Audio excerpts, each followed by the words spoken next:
on Tuesday next week, third hour, we shall look at pre-Viking Ireland. We shall do a similar political and religious survey primarily of the island of Ireland prior to, oh, doors open, prior to the arrival of the Vikings. So we're looking at the period up until the late 8th century. Can anyone remind us briefly anything about the Irish, who they were, what language they spoke, how they were related to Romans, yes or no? Preferably without checking your notes, but we won't say no to them. Do you remember the latest Northern Ireland issue? To be sure, but we're not talking about that now, no. They're Celtic people, so therefore related to the Britons of Britain, but they speak what we sometimes call Celtic, Gaelic, which, as we discussed in the last class, some of them from the northern part of Ireland took this language, and themselves of course, in the kind of late or sub-Roman period probably, and settled in the Western Isles of Scotland and formed the basis of what becomes the Kingdom of Scotland. But today, next week, we'll look at the people who stayed behind, which is obviously the majority. Okay, so Celtic, Celtic people speaking Celtic language. What about Roman, non-Roman, Christian, non-Christian? Yes, they were not part of the Roman world directly. We said weeks ago, Agricola, we think, may have considered some kind of a campaign in Ireland, but it didn't come to anything. So Ireland remained entirely outside the direct influence of the Roman world, though obviously indirectly it will have had many influences from Britain and elsewhere during the Roman and post-Roman period. But as a result, there was no attempt to spread Roman culture, in which we will include Christianity, directly to Ireland. So when we move into the Middle Ages, when we reach the period of the, say, 5th and 6th century, Ireland is technically becoming Christian during that time, and we'll discuss that process later on. Roman culture being not implanted into Ireland, the early Irish perhaps sometimes regarded as continuing an Iron Age form of culture and society which had existed in other parts of Western Europe before the coming of the Romans. This is a great simplification, but we can talk about that. And one of the problems with studying early medieval Ireland in particular is that for a long time scholars saw that somehow the Ireland and the Irish in the early Middle Ages were different from the other Christian people, because by this point, the point I'm talking about, they've become Christian. But for the later period, they were somehow different from the other Christian peoples of Britain or of Western Europe. They were somehow very different.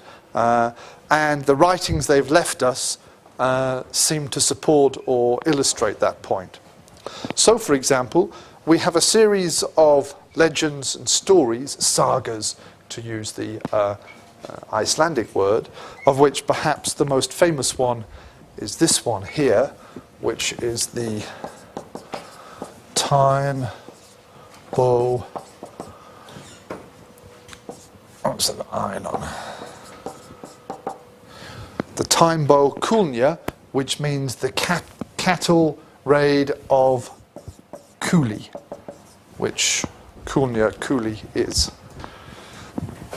here. And it tells the story of the sort of prehistoric pagan peoples of what was then a larger version of Ulster and Connacht in a series of conflicts with each other over a cow, primarily, over a stolen cow. And the main hero, a kind of Superman figure in fact, is a guy called Cú Chulainn, who has extra powerful strength and defends the Ulstermen, and so on. And these and other similar stories are set in the pre-Christian earlier time, though they were probably written down, of course, and even composed later. And they seem to present this Iron Age culture. And for example, one scholar, Kenneth Jackson, wrote a book called A Window on the Iron Age. He said that we could look back at the lost Iron Age by reading these and other stories and so on. And again, therefore, showing that Ireland was somehow trapped in the Iron Age and different and somehow pagan and separate, and its writings were different from what was going on in the rest of early medieval Christian Europe. And then over the past few decades, scholars have more and more argued against this approach and have said that they're just reflecting their Christianity and their ideas and their political ideas in another way, but we shouldn't see Ireland as somehow different and pagan, or somehow different in its form of Christianity and its culture and so on. It's part of the ongoing culture of Western Europe during that period, and it reflects it perhaps in slightly different ways and so forth. The sources, I'll say a little bit about how we can study early medieval Ireland. Now again, as we saw with Britain, if we're looking at the 5th and even into the 6th century, we have documents which seem to refer to this period and tell us about the kings and the rulers from this time. But these are dating from the 8th and the 10th and later century, so they're referring back to this earlier period and earlier as well, things like this, obviously. But to what extent these later sources can tell us what was going on in this dark period is, again, something of debate. In the old days, people would take the Irish annals, the chronological year-by-year accounts of events, or the Irish genealogies, which is one of the things I've worked on a lot when I used to do historical research, and they would say, oh, these are great detailed sources, they can tell us all about the 5th century history of Ireland and so on.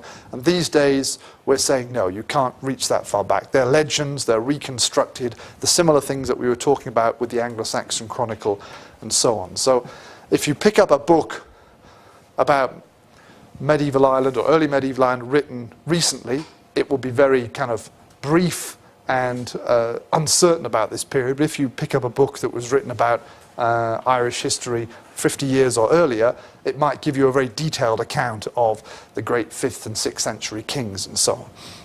So again, we have to be careful. But we do have, compared to for England, for example, we do have quite a lot of detailed sources. It's just how we can use them that's important. So I mentioned, for example, for Ireland, we have a lot of annals. These are year-by-year accounts of events, and sometimes we have quite a lot of events set out.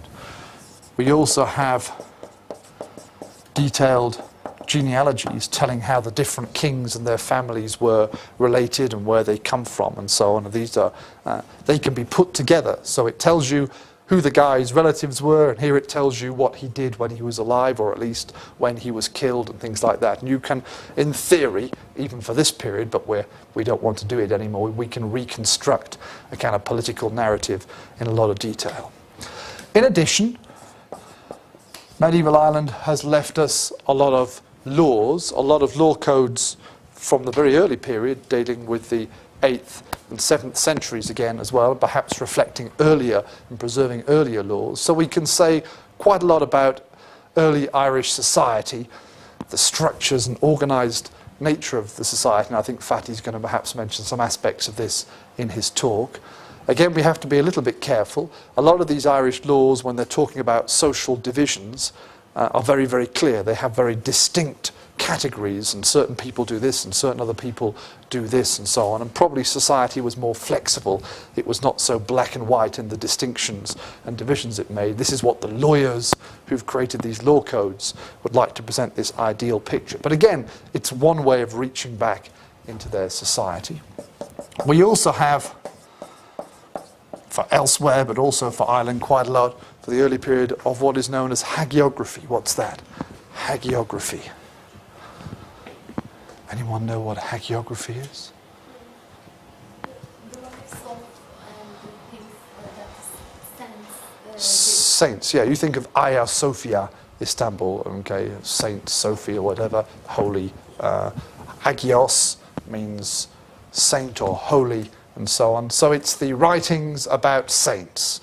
And these are accounts often written perhaps in the 11th and 12th century, some of them a bit earlier, the ones that relate to people like St. Patrick, but written again later on, but writing about the period allegedly of the 5th, 6th and 7th century and what the early saints did, how they set up their churches and which saint was more powerful than another saint and things like that. And these again look very nice and detailed. They give very nice stories and narratives, including miracles, miraculous things that the saints did, copying, of course, the kind of things that Jesus is said to have done in the Bible. And again, they are very unreliable, not only because we don't believe in miracles anymore necessarily, but also because, from a political perspective, they're pushing back the view of 9th or 12th century religious politics and trying to put it into the earlier period, for example, to explain the relationship between different saints and things like that. So again, we may or may not be able to use these. Most people will be very wary of using these kind of things for writing a kind of solid narrative of events and so on. And just to remind us, one of the few really contemporary sources that we have, let's see if it will come up on this guy for the moment so we can have multimedia, are the inscriptions on stones. We saw one example from Wales. What's this kind of stuff called? Anyone remember? Ogham or Ohm, okay? Sometimes spelt with the H or not, depending on which Irish orthography you want. Cutting these lines into the edges on rocks and so on. Picture's not so clear. Maybe if I switch this thing off. It's not even very clear there. But plenty of these surviving from the southern and western parts of Ireland and elsewhere we saw on the map before. Usually giving the names of people. We presume someone who's perhaps died or something like that. Okay, and usually a kind of surname or family name, so Erk, okay, and then Mak, Maki, Erkias, Mu, what we got here? Something in the way, what's in the way? Or is this thing in the way? Mu Dovinia, okay, and these can tell us about people, but also these parts tell us about families or tribal groups, perhaps in the late Roman or pre-Christian period as well. So we can get some picture from these of the ways that politics and society was organized, but they only give us a very kind of superficial view, okay, and trying to combine them with the rest of the stuff is often quite difficult. Okay, so what we're going to be doing in this topic is looking at how we can use these sometimes difficult sources to understand early Ireland, pre-Viking Ireland. We'll talk a bit about the politics, and I'll return to this map in the second hour today. And beginning today, perhaps, or in more detail on Tuesday next week, we'll look at the development of Christianity, the arrival and spread of Christianity amongst the Irish. The Irish are still today a very religious people, of course, and in the Middle Ages they were a very, very important Christian group. They left Ireland once they became Christian. They spread Christianity to other parts of Europe, as well as being active through Scotland and so on in Britain as well, but also in Gaul and France and things like that, and Germany. So the arrival of Christianity in Ireland, a very important event in that sense, although it wasn't a single event, an important series of events for European history, not just for Ireland. Okay, what I'll do now is talk about the main political divisions in early medieval Ireland, with special reference to what we call the pre-Viking period and the early stages of that, in a sense.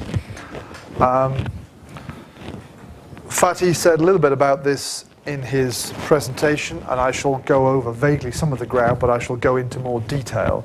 So there'll be quite a lot of names of dynasties or kingdoms, depending on how we look at it, or peoples and so on.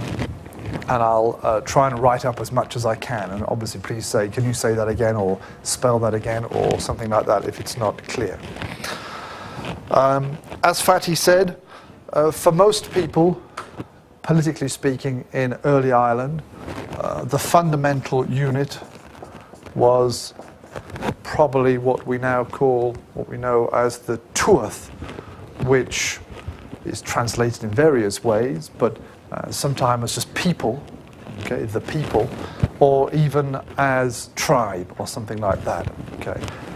And as he said, in the laws at least, in the rather more schematic way that society is presented in the laws, each tuath was said to have a king, Shi, okay, who was obviously a very petty, small, minor figure, and to a large extent the kings of the tuaths do not appear in the main political narratives, in the genealogies and the annals, okay? It's the people higher up the political hierarchy that concern us. So perhaps the way to begin would be to begin the other way around and to start from the top and kind of work our way in to the lower levels, okay? Now essentially, Ireland politically, not too dissimilar to what we saw, for example, in England, but in this period and beyond, into the Viking period as well and beyond, Ireland was very hierarchical in terms of the way politics was organized. The main big unit, we use the English word province, sometimes used to render the Irish word coicad, which literally means a fifth, okay? Because in the earlier period, in the kind of pre-Christian period, it is believed that Ireland was made up of 5 provinces. So there were 5 of these, each one covering a fifth. And these, there are various definitions of these, but one of the standard ones is Connacht, it's Connachta in Old Irish, Connacht today, Leinster, Leighin, Munster, or Muvu, Ulster or Ullath, and Meath, Mither, okay? And most of these names, you'll see, have this element here. One theory is to get, for example, we have Tir is a Celtic word for land. This is the English S, okay, added later on then when the English have arrived. So the Ullth's Tir gets kind of squashed up and becomes Ulster. Moo's Tir, land, becomes Munster and so on. So apart from Connacht, which has a different structure, and Meath, these 3 are, this is one possible explanation or etymology for the English form. Okay, but we can use either, it's not so important.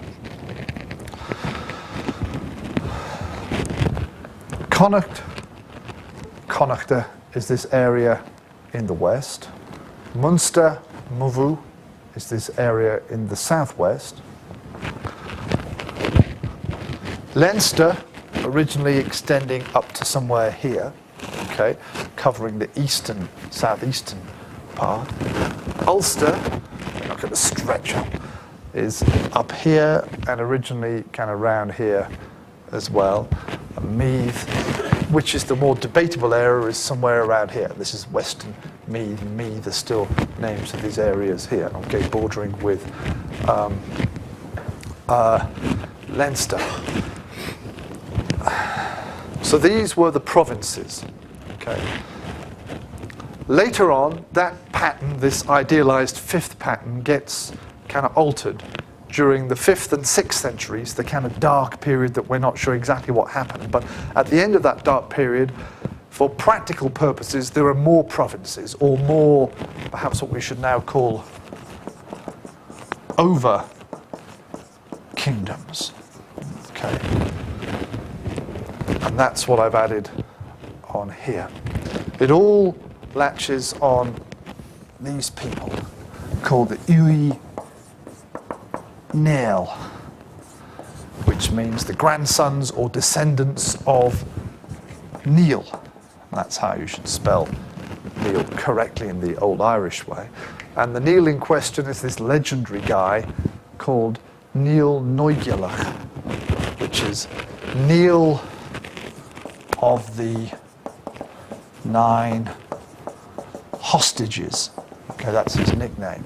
And he is the ancestor of a new family who probably were connected somehow with Connacht, okay, which is what's going on here. The Connacht claim to be descended from Con, and these are the Connachter, and he was meant to be brother, but by a different mother, of the ancestors of the Connachter. Now that may not be true, but it indicates some kind of connection, some origin in these kind of area here of Connacht, okay?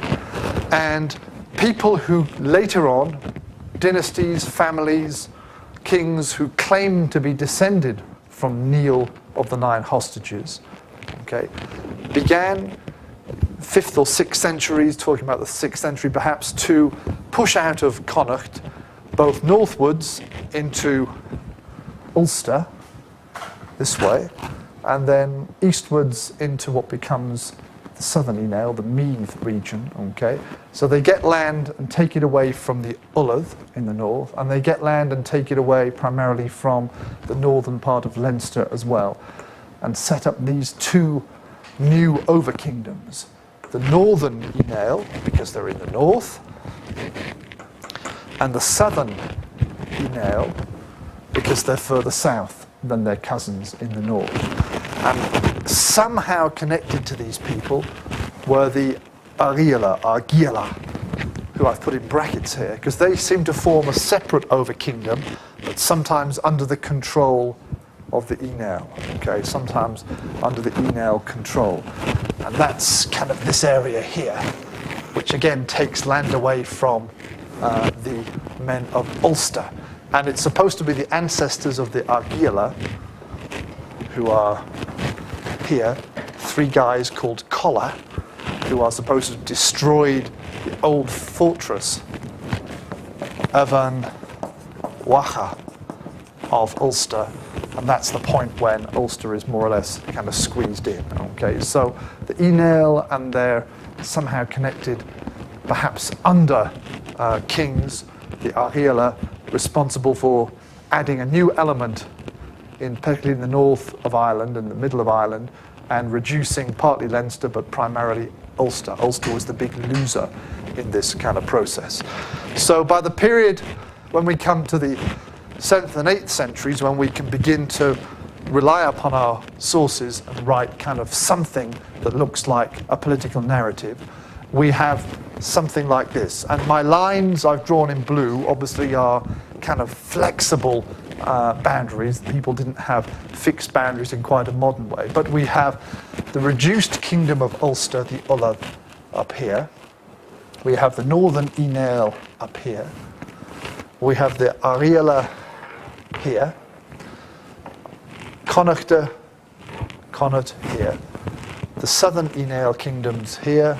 The slightly reduced Leinster here, and then Munster there. Okay. And I'm going to go sort of through each of these and explain the details. So these over-kingdoms, we can't call these provinces because we wouldn't really call the southern Enale a province, so we'll use over-kingdom now. Okay. These 6 or 7, depending how we look at it, over-kingdoms were the main big entities of early medieval Irish politics. And each of these over-kingdoms was made up of numerous smaller kingdoms, okay? And each of these smaller kingdoms was often made up of even smaller groups below that, okay? We have a hierarchy of kings, perhaps in the way that we see in the laws. But each of these kingdoms, kind of with the exception of Ulster, was made up of kingdoms or dynasties, ruling families, who claimed to be related. And maybe they were not. And that's what we've got here. So, for example, we said about the Connacht guys here, okay? The main families, particularly the Ivrian and I Fiachrach, were the main families ruling early Connacht, and they claimed to be descended from 2 brothers, and they had some other brothers as well, okay? And they trace their ancestry back to Con Kiet Cathath, Con of the 100 Battles, okay? And whether they were related or not is obviously something we can debate, okay? They wanted to be related because they're sharing power. And it's similar in many of the other kingdoms, okay? In the northern Inel, we have the Kenel Conal and the Kenel Nyogan, okay, who are these two guys claiming to be sons of Niall of the Nine Hostages. We have a number of other sons, but the important ones for the southern Inel are, well, mainly descendants of Conal here. In fact, it's slightly different. We have a different ancestor. We mentioned the Ariela, all claiming to be descended from Colla, and so on. So we have lots of separate kingdoms, but we have some families or kingdoms within these provinces that were dominant, and usually they claimed to be related. And each of these separate kingdoms would compete for the over-kingship. So it would be at any one time a man who would call himself King of Leinster, and there would be another man who would be claiming to be King of all of Munster.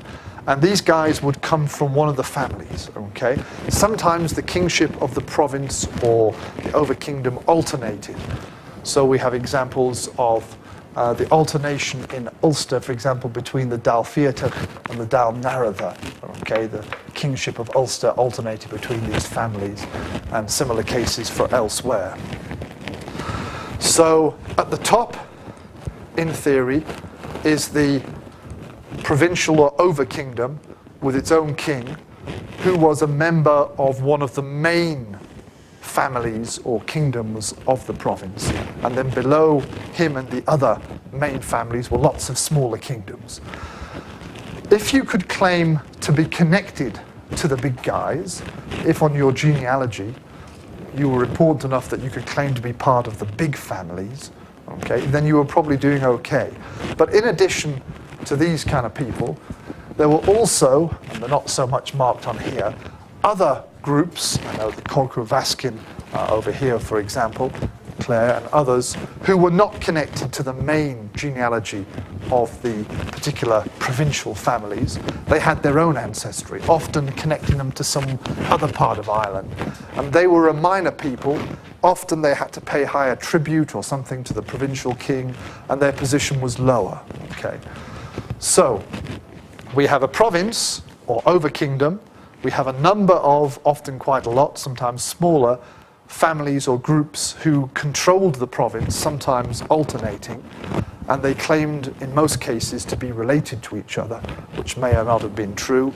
And then below them we have less powerful alleged relations of theirs, and then below them we have other groups that were, for one reason or another, unable to connect their genealogy to the big guys, and they were the very minor groups and so on, who never had a chance at having power beyond their own little regions and things like that. Okay, so that's a broad summary of the general patterns. Okay, and now we're going to go through each of the provinces briefly, mentioning the main groups again, and saying a little bit about the characteristics, the main characteristics. So let's start with the Inel. So, and I'll go over some ground again, this bit of the genealogy here, and we're going to refer to the northern Inel and the southern Inel there. As I said, they all claim to be descended from a common ancestor, Niall of the Nine Hostages, who had numerous sons. Okay? Now, obviously, men can acquire lots of sons during their life, but it's more likely that once you have identified a kind of ancestor figure, as we said, people will try and connect their family tree to this person for various reasons, or they will be connected by others to the family trees. So this kind of little picture of a nice happy family of Niall with all his sons, and there are stories about what he said to them when he was dying and these kind of things. This is probably artificial, okay? This is a political propaganda of people trying to explain their power or explain their attempts at power and connecting up to him. If he existed at all, he probably lived during the 5th century. Okay, there are dates given to him in the annals, but we don't trust these as reliable. And he's one of these guys who's presented as attacking the British coast during the late Roman period and post-Roman period. Okay, one of these Irish pirates that were causing trouble for the British. We'll mention Irish pirates and so on later on. The important thing, as we said, is that he's connected to Con of the 100 Battles, who's the ancestor of the Connaughta. That's why they claim to have their name, the people of Con, the descendants of Con. And there are a number of sons of this guy, Jochad Murmedon, who are the Connaughta, and the Inail at some point connected themselves on, but said with a different mother. So we're a bit different. We're related to the Connaughta, but we're a little bit different. We have a slightly different kind of status and so on. The northern Inail, comprising a number of groups, but most importantly,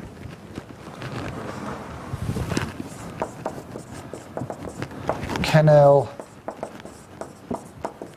Noan and the Kenel Connell, who are coming from, claim to be descended from, again, a guy called Connell and a guy called Ogun. There were a number of other branches, but they're the two most important ones. And in the long run, it's the Kenel Noan who become more important, and the Kenel Connell cease to have great power, and so on. Okay, and connected to this group, perhaps politically at least, is or were, as I said, the Yargila.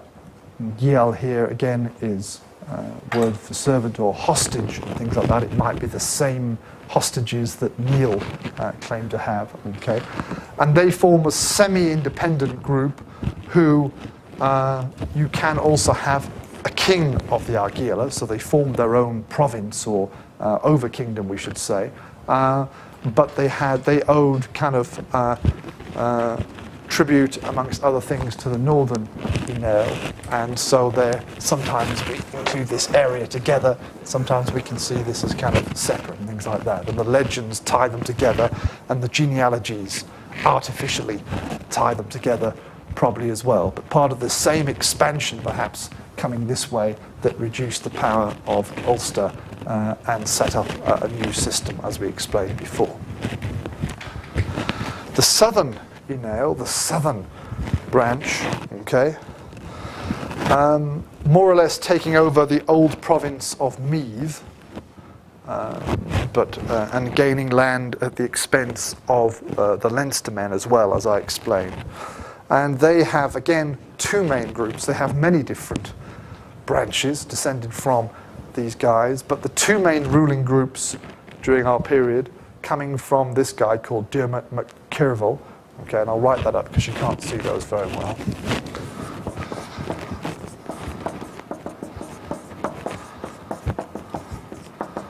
One set called the Shill Near the Sloan, and then another group called the Clan, the family of Colman Mór, Colman the Great.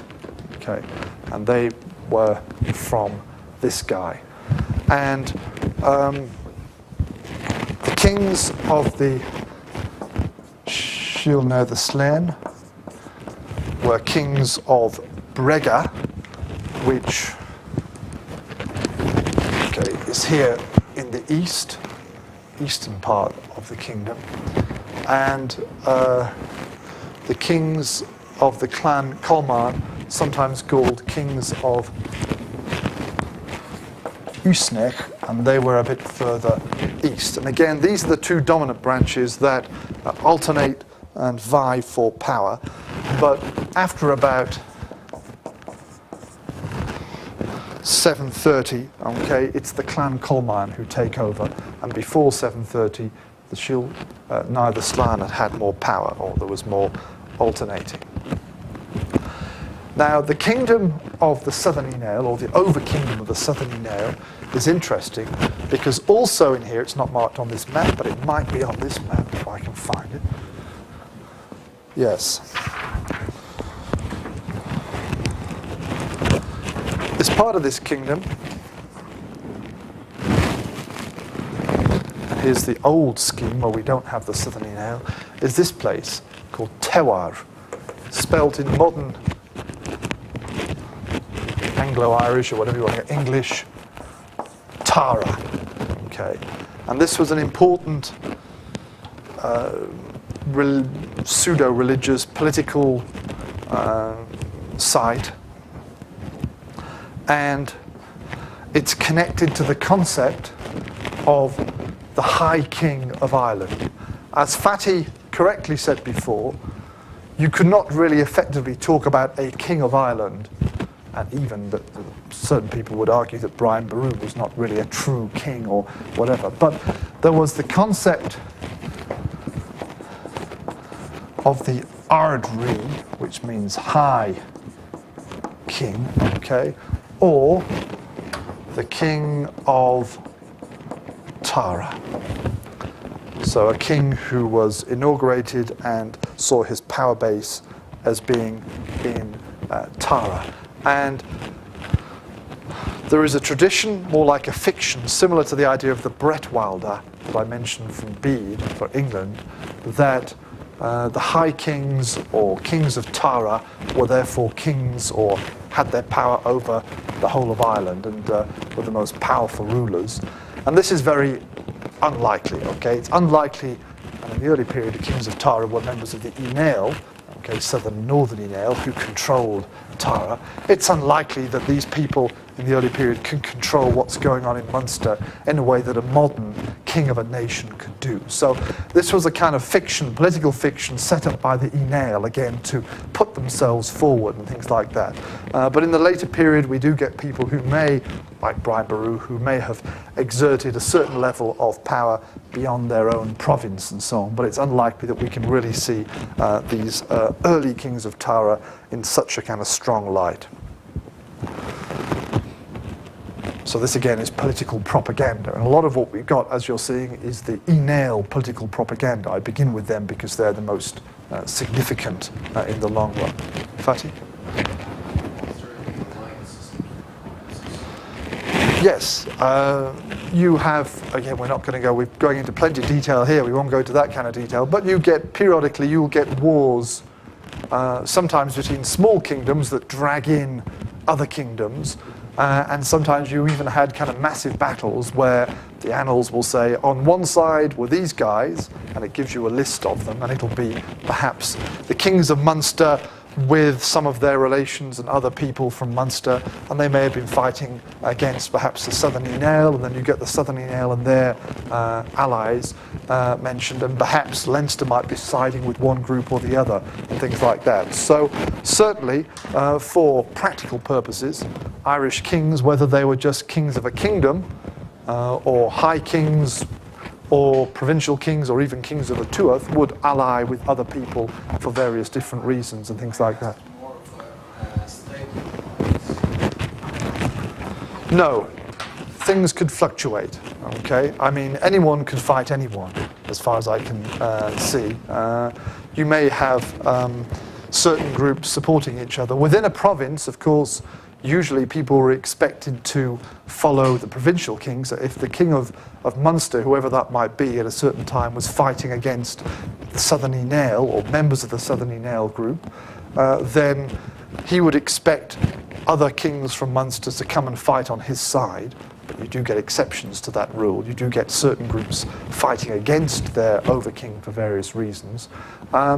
And you can usually explain alliances according to various practical reasons, but you don't get stable alliances going on and treaties drawn up and things like that. It was these battles and alliances were fluctuating depending on what was going on at the time and what the interests of the kingdom or the king were at that point and so on. Any other questions while we're at this point? Any other things? Okay, so that's the Inail, who I started with, who were the most important group, I think. Then, as I said, I mentioned briefly already the Connachta, who, on the kind of island-wide scale, do not figure so significantly during our period, though kings from Connacht become perhaps more important in the later Middle Ages. But for the earlier period, they're significant as the kind of originators in some way of the Inail. They claim to be descended, as you said, from a eponymous, which means someone whose name is connected, Con, Connacht and Connaught there of the 100 battles, and a number of groups claiming descent from a series of brothers, as I said, Neil connected to those, and these are the two main groups here, the Ivruin and the Ifriachach. The Ifriachach were particularly important in Connaught politics during the pre-Viking period, and then later on, during the later period, we see some groups from the Ivrian becoming the more dominant and being able to become kings of Connaught and so on, and things like that. Again, in this case, we have some kind of degree of alternation, but focusing primarily on these guys. Moving south and eastwards to Leinster, we said before Leinster originally extending up here and incorporating what becomes Tara, okay, but losing a lot of the northern land to the incoming Enel, politically, or whatever that might be, whatever that means, so that practically this is the region that we would call Leinster or Leinster during our period. I have, I think, a diagram for them. Early kings of Leinster. Quite a complicated chart, but I've marked the main names again that we need to look at in red. Is that coming on here?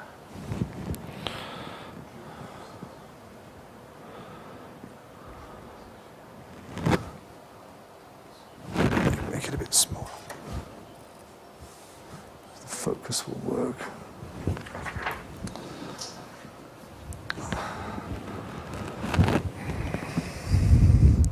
Leinster during this period was dominated primarily by this family during the early period called the Dunlanger.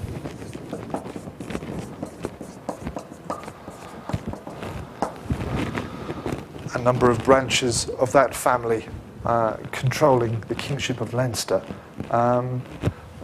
For a while, the Kenselig in the south also had some power, but they get more power again later on. So the dominant family is the Dunlanger, who includes the Phylan, who are very important, okay, in particular.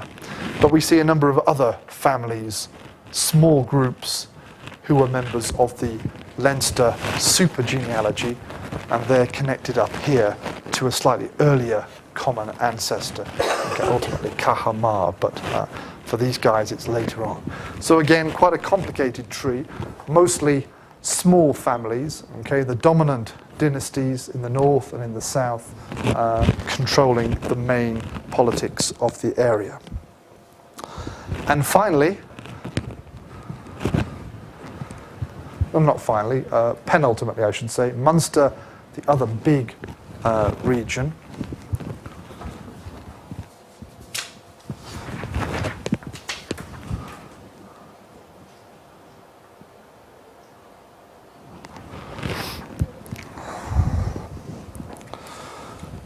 Munster focusing politically on a capital place called Cashel in Irish, and the dominant groups or dynasties were all called the Yoganacht or Yoganachta, okay, and that's what you can see up here. This is the chart of their family and other connected groups and so on. So here are the main Yoganacht families and some others, and then some different groups that descend from different sons down here, all coming from a guy called Conall Cork. But just to make sure that you understand their name, they claim to be descended from a guy called Mugnuadat, alias Yogan, alias another kind of Yogan, and then he had a grandson called Yogan. So they're putting the name Yogan, which is where Ogan, which is where we get the Yoganachta in, kind of overkill, just to make sure they could explain their name. And again, this is a very artificial, unhistorical chart, trying to bring in the Yoganachta, the dominant groups, and then tying in them plus a few other related Munster families to them, and so on. And I've underlined the main families here. You can see they were spread throughout different parts of the kingdom. And the kingship of Munster alternated not between just two of these groups, as we've seen, say, here or here or here, but between a number of them. So at one point, someone from the Oganach Cashel might be king of Munster. Then when he dies, someone from the Oganach Glendavnach might become king. And then when he dies, someone from the Oganach Loch Lane might become king of Munster. And then it might go back to Cashel, then it might go to the Oganach Rathlin, and so on. So there was more alternation between different groups. There was not one or two kind of dominant members until the post-Viking period, when we see one or two of these taking over or dominating more effectively.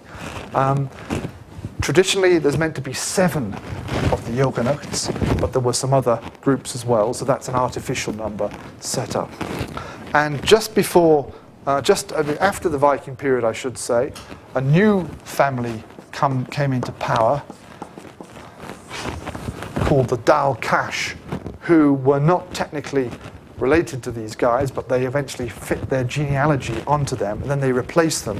And it's of that family that Brian Boru, the guy that we saw in Fatty's presentation, he was a member of the Dal Cash. So they come along, establish their power, probably coming from somewhere up here, possibly connected to this family, and then they spread their power over, and then they come to replace the Oganach as the kings of Munster, but that's in the 10th and 11th centuries that we see that happening. Okay, let's go. Yes, you've got to go. I think that might be locked. Right, you'll have to sneak across, but we can always edit this bit out. You can come through the front because Emre can edit it out. We've almost finished, in fact. I'm going to finish a bit early today, I think. Okay.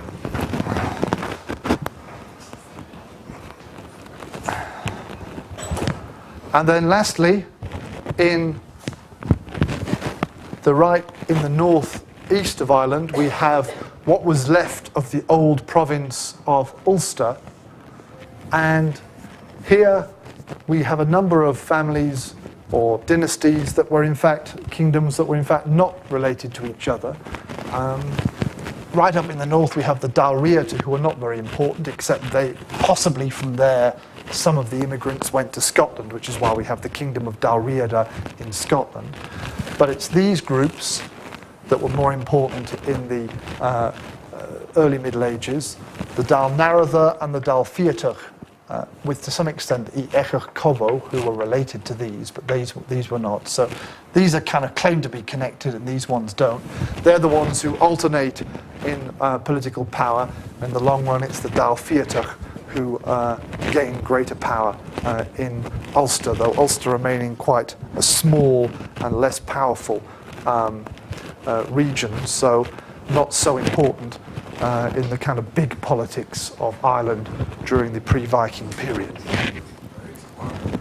Sorry, Armagh, somewhere around here.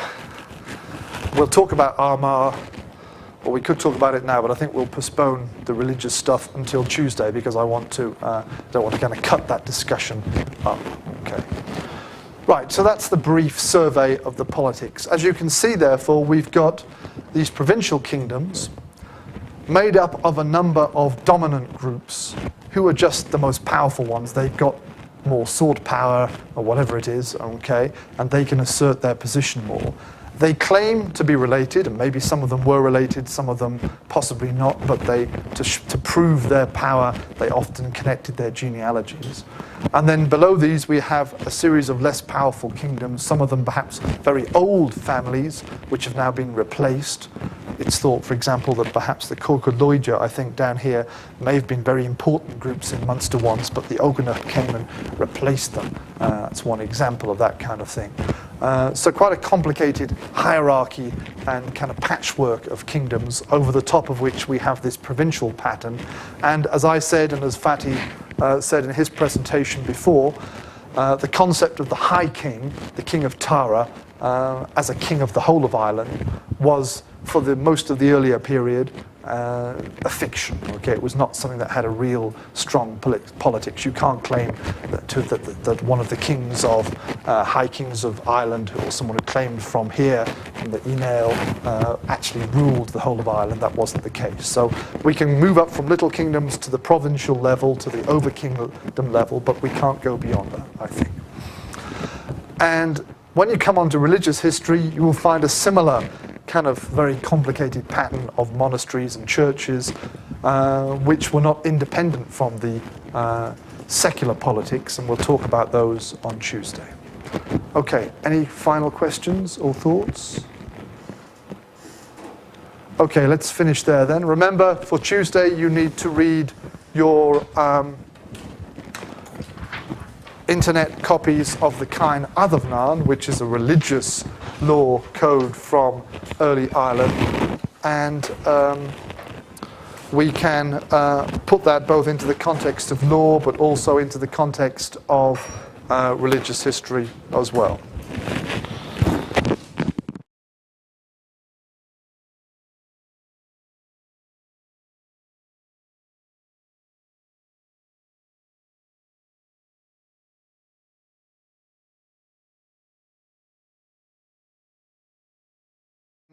On Tuesday next week, third hour, we shall look at pre-Viking Ireland. We shall do a similar political and religious survey primarily of the island of Ireland prior to, oh, doors open, prior to the arrival of the Vikings. So we're looking at the period up until the late 8th century.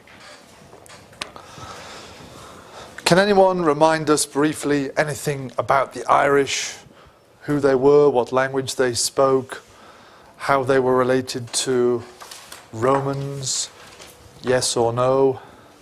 Preferably without checking your notes, but we won't say no to them. Do you remember the latest Northern Ireland issue? To be sure, but we're not talking about that now, no. They're Celtic people, so therefore related to the Britons of Britain, but they speak what we sometimes call Q-Celtic, Gaelic, which, as we discussed in the last class, some of them from the northern part of Ireland took this language, and themselves of course, in the kind of late or sub-Roman period probably, and settled in the Western Isles of Scotland and formed the basis of what becomes the kingdom of the period, is again something of debate. In the old days, people would take the Irish annals, the chronological year-by-year accounts of events, or the Irish genealogies, which is one of the things I've worked on a lot when I used to do historical research, and they would say, oh, these are great detailed sources, they can tell us all about the 5th century history of Ireland and so on. And these days, we're saying, no, you can't reach that far back. They're legends, they're reconstructed, the similar things that we were talking about with the Anglo-Saxon Chronicle and so on. So if you pick up a book about medieval Ireland or early medieval Ireland written recently, it will be very kind of brief and uncertain about this period. But if you pick up a book that was written about Irish history 50 years or earlier, it might give you a very detailed account of the great 5th and 6th century kings and so on. So again, we have to be careful. But we do have, compared to for England, for example, we do have quite a lot of detailed sources. It's just how we can use them that's important. So I mentioned, for example, for Ireland, we have a lot of annals. These are year-by-year accounts of events, and sometimes we have quite a lot of events set out. We also have detailed genealogies telling how the different kings and their families were related and where they come from and so on. And these are, they can be put together, so it tells you who the guy's relatives were, and here it tells you what he did when he was alive, or at least when he was killed and things like that. And you can, in theory, even for this period, but we don't want to do it anymore, we can reconstruct a kind of political. In the early Middle Ages were different from the other Christian people, because by this point, the point I'm talking about, they've become Christian. But for the later period, they were somehow different from the other Christian peoples of Britain or of Western Europe. They were somehow very different. And the writings they've left us seem to support or illustrate that point. So, for example, we have a series of legends and stories, sagas, to use the Icelandic word, of which perhaps the most famous one is this one here, which is the Tyne Bow Oops, an iron on. The Timbo Kulnya, which means the cattle raid of Cooley, which Kulnya Cooley is here. And it tells the story of the sort of prehistoric pagan peoples of what was then a larger version of Ulster and Connacht in a series of conflicts with each other over a cow, primarily, over a stolen cow. And the main hero, a kind of Superman figure in fact, is a guy called Cuchulainn, who has extra powerful strength and defends the Ulstermen and so on. And these and other similar stories are set in the pre-Christian earlier time, though they were probably written down, of course, and even composed later. And they seem to present this Iron Age culture. And for example, one scholar, Kenneth Jackson, wrote a book called A Window on the Iron Age. He said that we could look back at the lost Iron Age by reading these and other stories and so on. And again, therefore, showing that Ireland was somehow trapped in the Iron Age and different and somehow pagan and separate, and its writings were different from what was going on in the rest of early medieval Christian Europe. And then over the past few decades, scholars have more and more argued against this approach and have said that they're just reflecting their Christianity and their ideas and their political ideas in another way, but we shouldn't see Ireland as somehow different and pagan, or somehow different in its form of Christianity and its culture and so on. It's part of the ongoing culture of Western Europe during that period, and it reflects it perhaps in slightly different ways and so forth. The sources, I'll say a little bit about how we can study early medieval Ireland. Now again, as we saw with Britain, if we're looking at the 5th and even into the 6th century, we have documents which seem to refer to this period and tell us about the kings and the rulers from this time. But these are dating from the 8th and the 10th and later century, so they're referring back to this earlier period and earlier as well, things like this, obviously. But to what extent these later sources can tell us what was going on in this dark Scotland. But today, next week, we'll look at the people who stayed behind, which is obviously the majority. Okay, so Q-Celtic, Celtic people speaking Q-Celtic language. What about Roman, non-Roman, Christian, non-Christian? Yes, they were not part of the Roman world directly. We said weeks ago, Agricola, we think, may have considered some kind of a campaign in Ireland, but it didn't come to anything. So Ireland remained entirely outside the direct influence of the Roman world, though obviously indirectly it will have had many influences from Britain and elsewhere during the Roman and post-Roman period. But as a result, there was no attempt to spread Roman culture, in which we will include Christianity, directly to Ireland. So when we move into the Middle Ages, when we reach the period of the, say, 5th and 6th century, okay, Ireland is technically becoming Christian during that time, and we'll discuss that process later on. Roman culture being not implanted into Ireland, the early Irish perhaps sometimes regarded as continuing an Iron Age form of culture and society which had existed in other parts of Western Europe before the coming of the Romans. This is a great simplification, but we can talk about that. And one of the problems with studying early medieval Ireland in particular is that for a long time scholars saw that somehow the Ireland and the Irish